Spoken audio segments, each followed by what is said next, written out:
The cold was biting deep into the city that night, the kind of cold that seemed to suck the warmth right out of the asphalt. It was pushing 2 in the morning, and honestly, I should have been home hours ago, tucked into bed with a mug of something hot. But the app buzzed.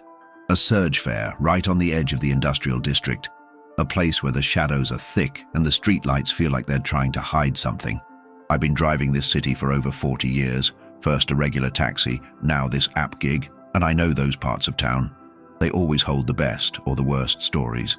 The pickup pin was for a warehouse complex, mostly dark. Just one loading dock had a bare, buzzing fluorescent tube casting a sickly yellow glow. That's where he was waiting. Tall, maybe early 30s, wearing a clean but unremarkable jacket. Nothing about him screamed trouble, nothing screamed rich, just average. You see thousands of average people, but sometimes one of them carries a silence, a density that feels heavier than a lead brick. This one had that density. He opened the back door without a word. The air that flowed in with him was sharper, colder than the outside air, almost sterile. It had a strange metallic smell, like a penny or freshly turned earth. He didn't slam the door, which I always appreciate.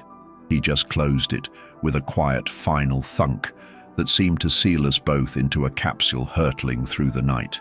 "Good evening," I said, keeping my voice low and steady, a tone I've mastered over decades, friendly but strictly professional. "The app says we're headed down to the West End, correct?" "That's right," he murmured. His voice was flat, no inflection. It was the voice of a man reading a traffic sign aloud. I caught his eyes in the rearview mirror for a second. They were dark, too wide, and seemed to be looking through me, not at me. A first little tremor of unease, a purely instinctual alarm bell rang deep in my gut. I told myself, it was just the late hour. "It's just a ride, old man. Get him there." I pulled away slowly, the old car humming beneath me. The silence was thick, but I've learned you can't let the silence stew too long. It starts to breed something ugly. "Rough night to be out," I offered, a gentle conversational push. "Anything interesting going on down at the warehouses?" He waited a beat too long to answer. "Nothing interesting," he finally said. "Just business." "Ah, I hear you." I chuckled lightly. Midnight commerce keeps the city running. That's when he shifted in his seat. I saw his reflection adjust slightly. He wasn't looking at the city lights passing by, he was looking straight at the back of my head. The little alarm bell rang again, this time louder, demanding my attention. "Driver," he started, and the use of the formal title made the hairs on the back of my neck stand up. "Do you believe in forgiveness?" Now that's a conversation starter you don't hear every day. It wasn't a casual question. It was delivered like a surgical incision. "That's a heavy question, son," I replied, keeping my eyes fixed on the road, watching the red brake lights ahead. I've seen a lot of things in this car over the years, done a few things I'm not proud of myself. I suppose I have to believe in it. Otherwise, how does anyone keep driving? I kept it philosophical, aiming for safe ground. "No, not believing in the concept," he pressed, his voice gaining a startling intensity that made the car feel suddenly small and claustrophobic. "I mean, do you believe a person can commit an unforgivable act? Something so dark, so beyond the pale, that no amount of prayer, no act of contrition, no passage of time can ever make it right?" He wasn't asking for my opinion anymore. He was testing the air. He was measuring my capacity for judgment. My heart started to beat a little faster, not out of fear yet, but out of the sheer weight of his words. This wasn't small talk. This was a man standing on a precipice. "I believe people are capable of terrible things," I admitted honestly. "But I also believe that wanting forgiveness is the first step toward getting it, even if you only get it from yourself." I risked another glance in the mirror. His face was a mask of cold scrutiny. "And what if they don't want it?" he asked, the question hitting me like a physical blow. "What if they only want to know if the thing they did matters?" The temperature in the car seemed to drop 10 degrees. I gripped the steering wheel harder. This wasn't about philosophy. This was a confession waiting to happen. I knew I had to keep him talking, keep him calm, but my professional distance was rapidly dissolving into a primal sense of danger. Every instinct was screaming, "Turn off the app, pull over, get out." But I was miles from anywhere, and he was sitting right behind me. "Everything matters," I said softly, navigating a turn onto a dark avenue lined with skeletal trees. "Especially the things we carry with us. They become the road we drive on." He let out a short, hollow sound that might have been a laugh. "You're a good driver, old man. Wise, too." And then, without warning, he reached into the inner pocket of his jacket. My breath hitched. My foot hovered over the brake.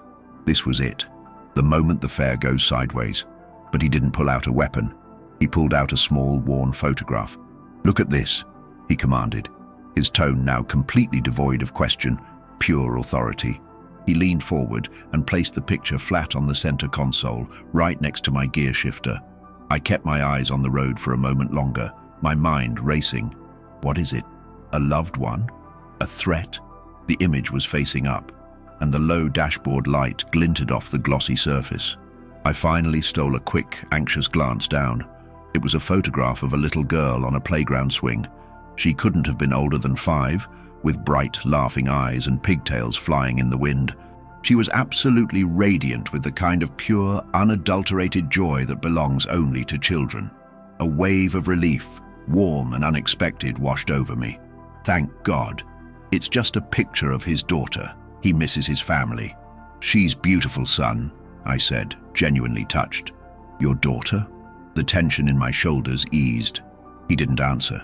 I looked down again, just to register the details. The red swing set, the faded green slide in the background. A perfectly normal, happy photograph.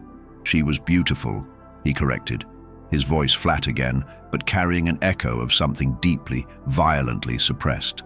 "I'm sorry," I murmured, a new kind of sympathy replacing the fear. "A tragedy?" He leaned closer, and the metallic scent grew stronger. "Look closer at the picture, driver. Don't look at her face. Look at the background." This instruction, delivered with such calm malice, made the blood drain from my face. My hands felt cold and slick on the wheel. This was the moment the floor dropped out. This was the crescendo. I took a longer, deliberate look at the small square of glossy paper. I scanned the background again, the slide, the bench, the patchy grass, and then I saw it. Tucked into the far corner, half hidden by a wooden fence post, was a faint, shadowy shape. It wasn't the shadow of a tree or a sign. It was the shape of a person, a figure standing in the shadows, watching. My breath caught in my throat. The image was grainy, but the figure's posture was unmistakable, rigid, alert, lurking. "Do you see him?" the passenger whispered, a thin, cruel smile finally touching his lips. "The man in the shadows. He's always been there, watching. He's the unforgivable one." I felt a cold dread clamp down on me. I didn't know who the figure was, but the way he said unforgivable one didn't match the picture. He had asked about his unforgivable act, but he was showing me a potential threat to his child. The wires were getting crossed in a terrifying way.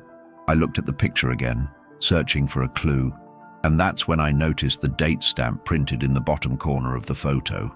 It was small, faded, but clear enough. The year was only 2 years ago. I'd seen the passenger's profile on the app. He was listed as Kevin T. I had assumed he was showing me a picture of his own child, a sentimental piece. But the girl in the picture, she looked exactly like a missing child who had dominated the local news cycle for months about 18 months ago. The story had been haunting, the face unforgettable. The child's name was Sarah Jenkins. My fear instantly escalated from philosophical unease to sheer terrifying realization. This wasn't his daughter. This wasn't a confession of a generic sin. This was something immediate and monstrous. My mouth went dry. My mind screamed 2 words: wrong picture. I've just confirmed that the person sitting 6 inches behind me is connected to one of the most infamous unsolved cases in the city. The silence that followed was not merely the absence of sound, it was the vacuum before an explosion. The name hit me like a physical blow. Sarah Jenkins. The missing poster, her face, those pigtails, those laughing eyes, had been plastered on every gas station, every lamppost, every news bulletin 18 months ago. It was a wound in the city that never fully healed, and here was her photograph, sitting on my console, presented by the man who was asking about unforgivable acts. My mind was a lightning storm of panic. But my hands, thank God, were steady on the wheel. Decades of keeping control in unstable situations, drunk passengers, armed robbers, medical emergencies kicked in. I had to appear calm, oblivious, slow. If he sensed my recognition, the ride was over, and perhaps so was I. "The man in the shadows, you say?" I repeated, keeping my voice level, maybe even a little slower than before, adopting the character of the slightly confused old driver. I had to buy time. I had to think. Where are we? How far to a police presence? He chuckled again, that dry, unsettling sound that held no joy. Yes, the watcher, the observer. He's always there, isn't he? Even in the moments that are supposed to be perfect. He was staring at the back of my head, and I could feel the heat of his gaze. I glanced down at the picture one more time, making a show of squinting at the faint figure in the distance. "Well, son, it's a bit blurry. Looks like just a shadow, maybe a trick of the light. Lots of things look like people in the dark, you know." I was trying to de-escalate the visual evidence, hoping he would dismiss the picture and drop the subject, but my casual tone seemed only to sharpen his focus. "Oh, it's no trick of the light," he insisted, his voice dropping low, conspiratorial and utterly cold. "It's him, the one who knew, the one who let it happen." He tapped the console lightly, his finger resting unnervingly close to the photo. "You asked about forgiveness, driver. If a man sees a sin being committed, knows exactly what's happening, and does nothing, is he not equally culpable? Does his soul not carry the same weight?" Now the direction of the conversation had shifted, but the intensity only grew. He wasn't confessing to being the man who took the girl. He was confessing to being the man who stood by and watched. The unforgivable act he spoke of was inaction, but the two stories were inextricably linked. He was involved, deeply and personally. "That's a heavy burden to carry," I conceded, letting a genuine note of pity, or perhaps carefully feigned empathy, enter my voice. "Guilt is a powerful thing. It can make you see shadows where there are none." I was pushing him back toward the philosophical, away from the horrifying reality on my console. "It's not guilt," he scoffed, an edge of impatience creeping in. "Guilt is for the weak. This is truth. The truth is, I watched the photographer take that picture. I watched the parents smile, and I watched the little girl play, and I watched him wait, every second, and I did nothing to stop the inevitable." The word inevitable hung in the air, heavy and dark. It suggested not a sudden tragedy, but a premeditated conclusion. The way he spoke, it sounded rehearsed, as if he had run this precise scenario through his head 1,000 times, preparing for this very confession. He was looking for validation, or perhaps just an audience to witness his self-inflicted damnation. I checked my mirrors again. We were cruising through a long stretch of residential street, quiet, dark, and empty. No witnesses, no help. I had to maintain the illusion of being an old sounding board, a captive listener. "Why didn't you stop it, son?" I asked, keeping my tone gentle, almost coaxing.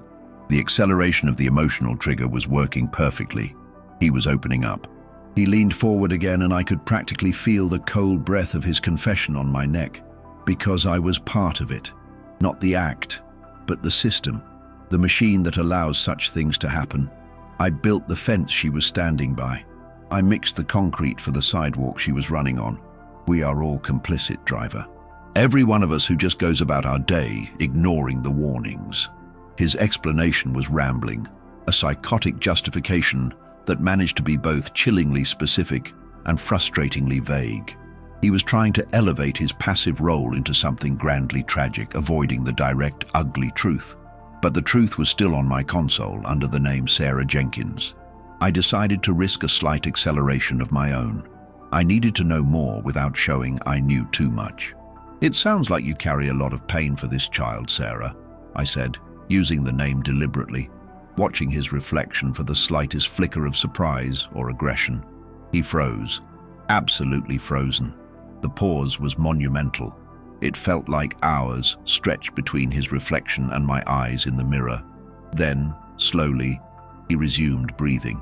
"Sarah," he repeated, testing the sound of the name. "Yes, Sarah.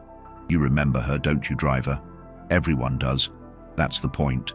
She wasn't just a child. She became a symbol, a permanent screaming reminder that the Watcher won. He didn't flinch at the name. He embraced it. My heart rate, which had spiked when I spoke the name, now settled into a tight, rapid rhythm. He was either fully prepared for this or too unhinged to care. "Did you go to the police after it happened?" I asked, pushing the safety envelope one last time. This question was crucial. It would gauge his current state, remorseful citizen or still active participant in the lie. He laughed again, a harsh, rusty sound. "The police? They only look at what's in the frame, not what's outside it. They look for the obvious villain. I am the obvious witness, and obvious witnesses rarely get to be heroes." He paused. Then his voice took on a sharp, metallic edge. "Besides, driver, I told you I built the fence. Who do you think keeps the secrets for the men who build the fences?" He was directly implying complicity within a larger, powerful structure. This had gone from a simple, tragic crime to something deeper, more insidious, and far more dangerous to my personal safety. He wasn't just a troubled witness. He was a protector of secrets, and he had just shared a secret with a stranger in the dead of night. The danger level had just redlined. I was no longer an old driver. I was a loose thread, a vulnerability. I had to focus on getting to the West End, to the end of the line, without giving away my hand. The smooth, easy conversation was over. Now it was a test of nerves. I had to keep the car moving, keep the air calm, and pretend the name Sarah Jenkins was just a name I happened to recall from the news. Nothing more. I slowed my breathing, trying to look bored, focused only on the road ahead. "Play the part, old man. Play the part." "Secrets are heavy, son," I finally said, letting the words drift out like smoke, trying to sound sympathetic and weary, the way an old man who's heard it all should sound. My heart was still hammering against my ribs, a chaotic drum solo that I prayed he couldn't hear. I needed to shift the topic subtly, to break the dangerous momentum he had built around the photo. The picture of Sarah Jenkins was still on the console, staring up at the roof of the car, an irrefutable piece of evidence linking this man to an atrocity. I dared not touch it. "They're not heavy if you lay them down," he countered, his voice sounding strangely relieved, almost euphoric. "And you, driver, you're my confessional. You're just a pair of ears that vanishes when I step out of the car. That's the beauty of this transaction. Anonymity is absolution." He had completely misread the situation. He saw me as a temporary, disposable vessel for his anguish. This was a tactical advantage. If he believed I was insignificant, I had a better chance of survival. I leaned into the role. "I'm just here to drive, son," I sighed. "I see a lot of things, hear a lot of things. Most of it I forget before the next fare." I hoped the lie sounded convincing enough, but he didn't accept the dismissal. "No, you won't forget this one, because this isn't about me forgetting. It's about you remembering my purpose." He shifted in the seat again, and the metallic smell intensified, making me think of old tools and cold rain.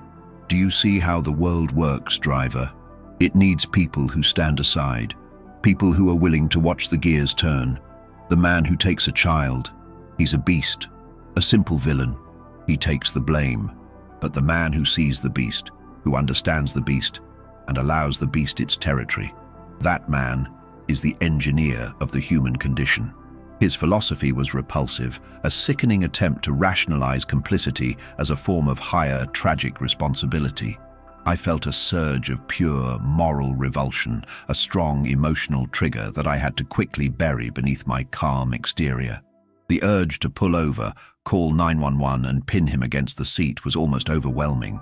But I remembered the chill in his voice when he spoke of fences and secrets. This wasn't a desperate man. This was a calculating one. "That sounds like a lonely way to live," I offered, my voice measured. "To walk through life with the knowledge that you could have saved someone and chose not to." He scoffed. "Lonely? It's powerful. It's the difference between being a spectator and being the stage manager. I know where the bodies are buried, not literally, mind you, but where the truth is buried. And that truth gives me clarity. It means I have no illusions about human nature. It means I know how easily a perfect, laughing child can simply vanish." The way he lingered on the word vanish sent another cold wave through me. The casual cruelty of it was breathtaking. I was beginning to realize he wasn't looking for forgiveness at all. He was looking for admiration of his twisted, amoral insight. I decided to try a different route. Pity. Pity often disarms the truly arrogant. "You're talking like a man who has lost everything, Kevin," I said, using the name from the app, keeping it soft. "A man who is trying to justify a wound that won't heal by turning it into a grand theory. But in the end, it's just one little girl, son. And she deserved better." This time the response was unexpected. Instead of anger, there was a profound silence. The car seemed to swallow the sound of my engine. Then a slow, deep sigh from the back seat. "She deserved better," he echoed. And for the first time, there was a genuine crack in his armor. A fleeting second of genuine soul-deep sorrow. But it vanished instantly, replaced by that cold, hard gleam. And so did the man in the shadows. We are both victims of the same dark play. That photograph. It was taken the day she was happiest. The day before, the play changed acts. He tapped the picture again, but this time, he slid it across the console toward me. An invitation and a terrifying responsibility. "Take a good look, driver." That little smile. "It's the last honest thing I ever saw in the world. I keep it so I never forget the price of being wise." The photograph was now right under my nose, the little girl's joyful face burning a hole in my conscience. I had to touch it. To leave it there was too risky. It was too specific. I picked it up between two fingers, my hand trembling slightly, pretending to examine the blurry background figure one last time. "And what about the parents, Kevin?" I asked, sliding the photograph into my shirt pocket without looking at him. A subtle gesture of taking control of the object. "Do they deserve forgiveness? They deserve to forget," he spat out, the closest he'd come to true anger. "They are weak. They let her be happy. They let her be visible. Visibility is dangerous. Ignorance is protection. My role was to provide the perfect stage, the perfect background for the beast to operate unnoticed. I did my part. The parents failed theirs by being ordinary, trusting people. The destination on the app was approaching, a large, impersonal apartment complex in the West End. The ride was nearly over. The adrenaline, which had been accelerating steadily, was now spiking, followed by a dizzying rush of anticipation. I had to make a decision, confront him now or wait until he exited the car. Confrontation now meant certain violence. Waiting meant letting a vital piece of evidence, the man himself, walk away, perhaps forever. I glanced at the photo in my pocket. I had the picture, but he knew I had it. He gave it to me. He gave it to me. The realization was a sharp, final, emotional trigger. He didn't slip up. He chose me as the recipient of his truth. I wasn't just a confessional. I was the unwilling new watcher, burdened with his secret. If I went to the police, my name would be tied to his confession. He was trying to drag me into his self-made orbit of guilt. The terror was replaced by a cold, calculating determination. I pulled the car smoothly up to the curb of the apartment complex, shifting into park. The engine quieted, and the silence that followed was suffocating. The ride was officially over. The car was silent. The destination had been reached. The transaction was technically complete, but the ride itself was far from over. Every second that passed felt like an hour, amplified by the heavy silence after the engine died. I could feel the blood pulsing in my ears, and the photograph of Sarah Jenkins felt like a square of ice pressing against my chest through my shirt pocket. It was a tangible piece of the awful truth he had just dumped on me. "We're here, Kevin," I announced, the name feeling strange and potent on my tongue.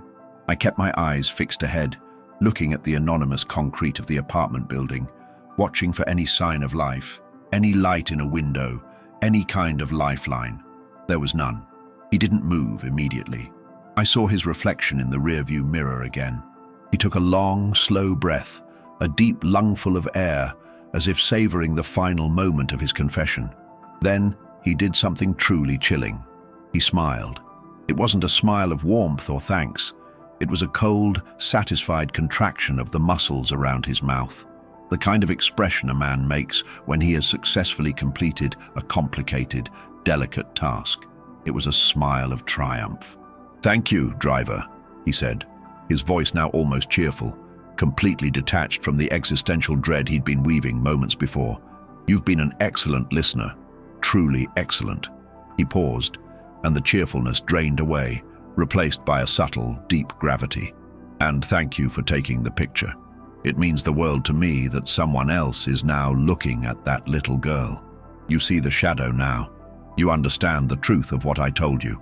The burden has been shared." He pushed open the door. The sound of the latch releasing was loud, shocking in the quiet street. The sterile, metallic cold air rushed out, replaced momentarily by the faint smell of the city's exhaust.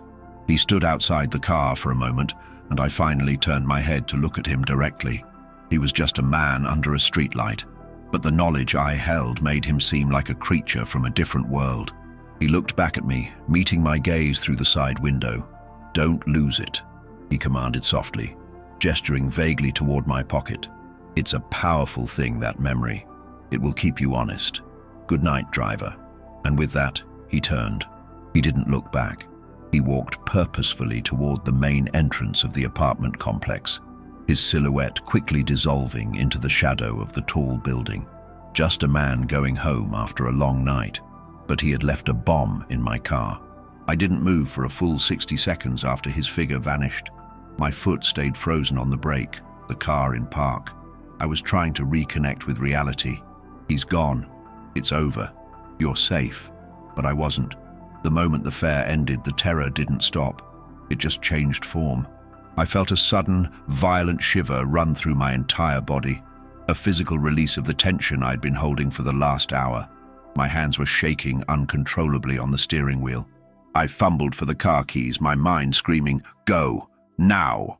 I jammed the car into drive and pulled away from the curb much faster than I should have, tires squeaking in protest. I drove for 3 blocks, my eyes darting frantically to the rearview mirror, checking for headlights that might be following, checking for any sign of his return. He knew my name, my car model, my plate number, from the app. He could easily be waiting for me to make my move. I accelerated onto the main thoroughfare, my immediate instinct to get as far away from that apartment complex as possible. Only when I was a safe distance away, pulling into the dim lot of a closed gas station, did I dare stop and process the evidence. I pulled out the photograph of Sarah Jenkins. The little girl was still smiling. The shadowy figure was still lurking. I held it close to the dashboard light. It was real. This was not a dream or a sick joke. I had a piece of undeniable physical evidence concerning a major cold case, handed to me by the witness or accomplice in the dead of night. The weight of responsibility was crushing. I couldn't just go home and forget this. That would make me the very thing Kevin accused himself of being, the complicit watcher who chose silence. He had trapped me with his secret.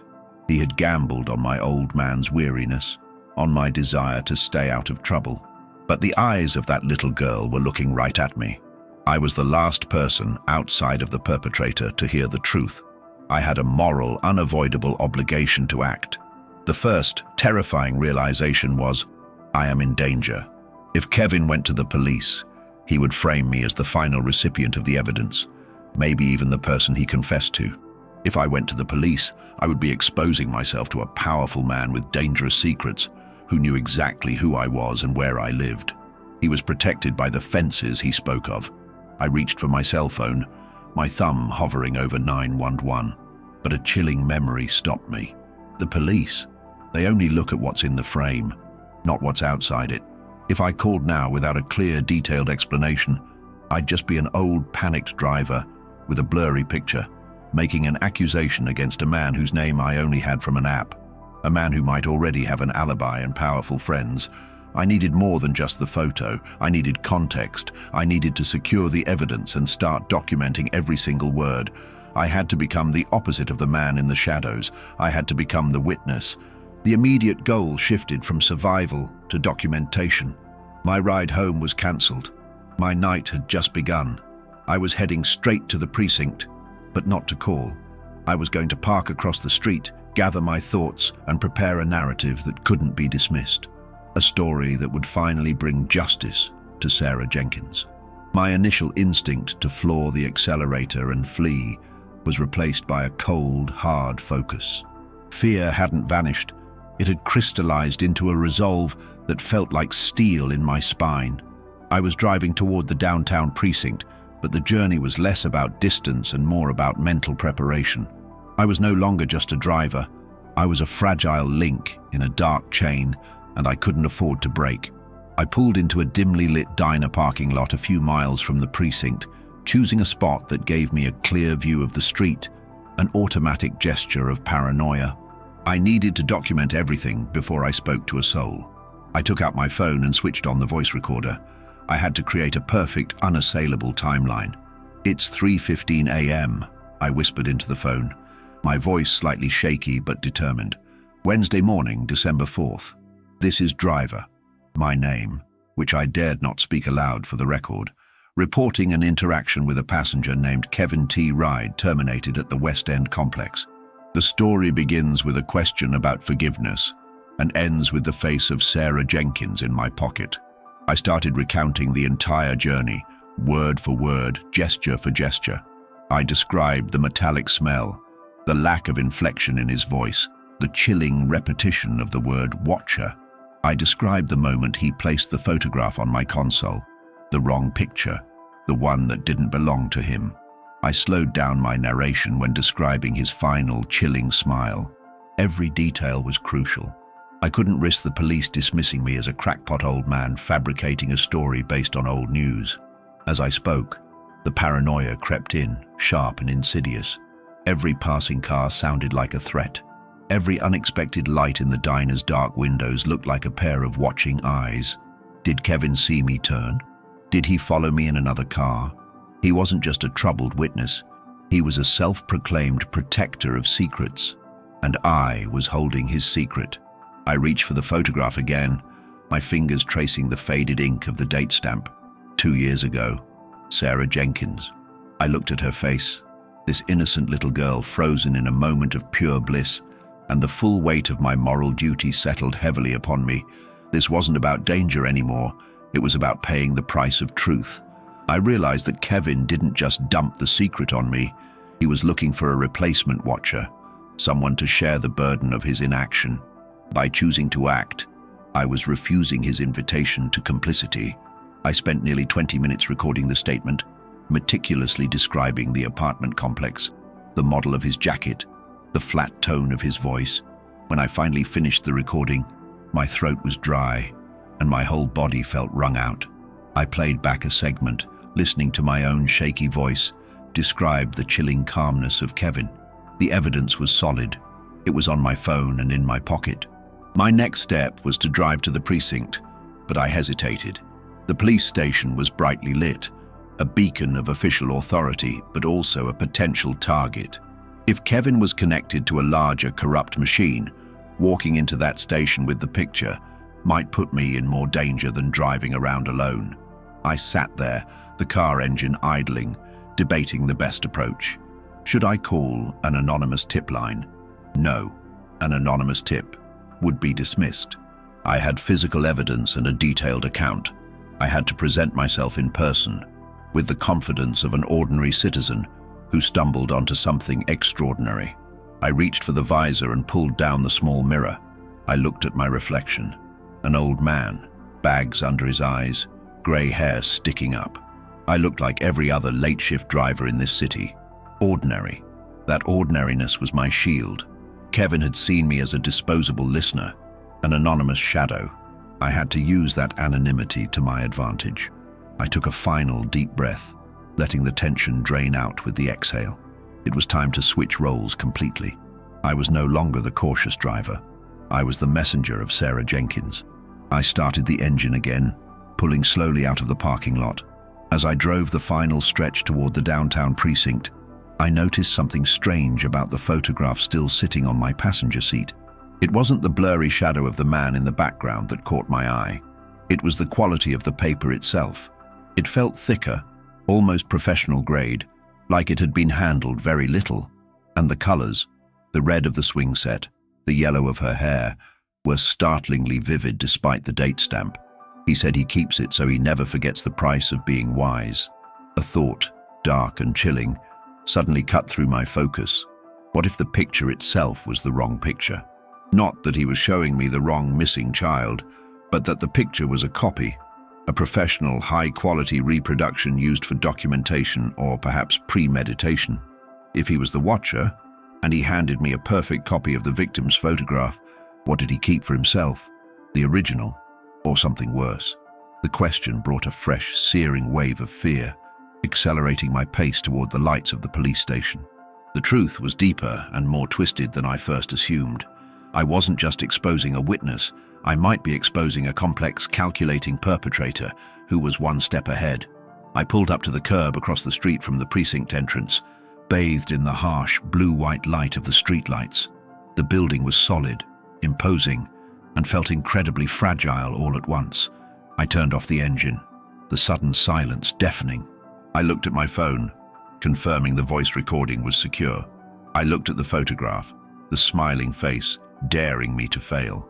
The line between safety and disaster was the width of that busy road. I sat across the street from the precinct, the glare of the building's security lights painting the inside of my car in clinical, unforgiving white. The thought of the photograph being a professional copy, a tool, twisted the knot of dread in my stomach. This wasn't the spontaneous breakdown of a guilty man. This was a calculated handoff, a strategic move by Kevin to ensure his secret survived, even if he didn't. He wanted me to be the anchor, the one who held the proof, forever linking myself to his guilt. I checked my wallet. I checked my driver's license. I confirmed my phone was still recording, the file of my testimony safely stored. There was no more time for hesitation.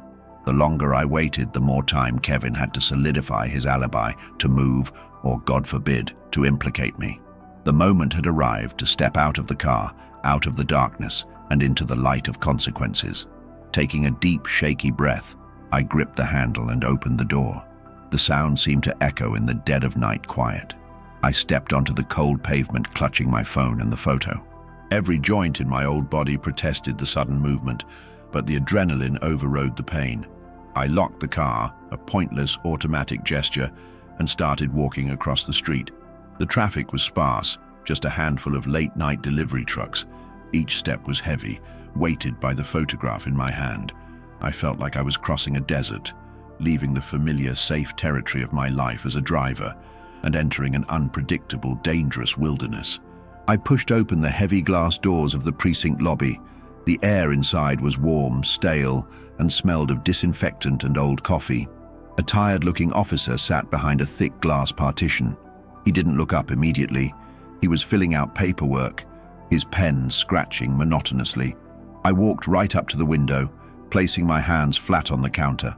The metallic smell from Kevin, which had clung to my clothes, seemed faint now, overpowered by the official odors of the station. "Sir, I need to speak to someone," I said, keeping my voice low but firm. It was the voice of a man who knew he carried truth. The officer finally looked up, his expression shifting from bored indifference to mild annoyance. "The desk sergeant will be in after 6 a.m., sir. Do you want to file a property report?" "No," I insisted, pushing the photograph of Sarah Jenkins under the glass lip. "I need to speak to whoever handled the Sarah Jenkins case 18 months ago, and I need to do it now. This is evidence." The officer's eyes widened slightly as he recognized the face on the photo, a face everyone in the city remembered. He picked up the small, worn square, his fingers treating it with sudden, almost reverent caution. The mention of the case, the urgency in my tone, finally broke through the routine. "Wait here, sir," he said, his voice now serious, professional. He rose quickly and disappeared through an inner door, the heavy silence of the lobby rushing back to fill the void. I stood there alone, waiting. Minutes dragged on, each one a slow, agonizing drop. I thought about Kevin T. I thought about his chilling calmness, his belief in his own justified inaction. He had asked me if I believed in forgiveness. I had answered with an old man's platitudes. But now, in this stark, sterile light, I had a new answer. Forgiveness wasn't the goal. Accountability was. Finally, the inner door opened, and a woman in a detective's blazer looking sharp despite the hour walked out, followed by the officer. She approached the window, her gaze direct, analytical and intense. She had the eyes of someone who hunts secrets for a living. "I'm Detective Harding," she said, her voice gravelly. She held the photograph of Sarah Jenkins. "The officer says you have information regarding this case. Please tell me everything, but start with who gave you this picture." I felt a dizzying wave of relief, followed by a surge of renewed fear. The hardest part was over. I was inside. But the next hardest part, the telling of the tale, the unraveling of Kevin's chilling philosophy, and the possible risk to my life, was just beginning. I took a deep breath, collecting the decades of stories I had heard, focusing on the simple, terrifying truth of this last confession. I reached into my pocket and pulled out my phone, stopping the recording of my testimony, ready to hand it over. "It started with a rideshare detective," I began, my voice steady now, finding the rhythm of the narrator. "The passenger was named Kevin. He wasn't looking for absolution. He was looking for someone to inherit his secret. He called me the Watcher, and he showed me the wrong picture, but he told me the right story. I knew, even as I spoke the words, that this wasn't just the end of a long, terrifying night. It was the beginning of a relentless pursuit. I had stepped out of the role of the anonymous driver and into the role of the central witness. I would have to face Kevin again, and perhaps face the fences he spoke of, but I had the evidence. I had the witness statement, and I had the memory of a beautiful little girl who deserved to be seen. The stories I carry in this car, the fleeting glimpses of humanity, the drunkenness, the petty fights, they all pale in comparison to this. This was the one ride that mattered. This was the moment I realized that sometimes driving the story is more important than just driving the car, and the price of carrying a secret is far heavier than the price of telling the truth.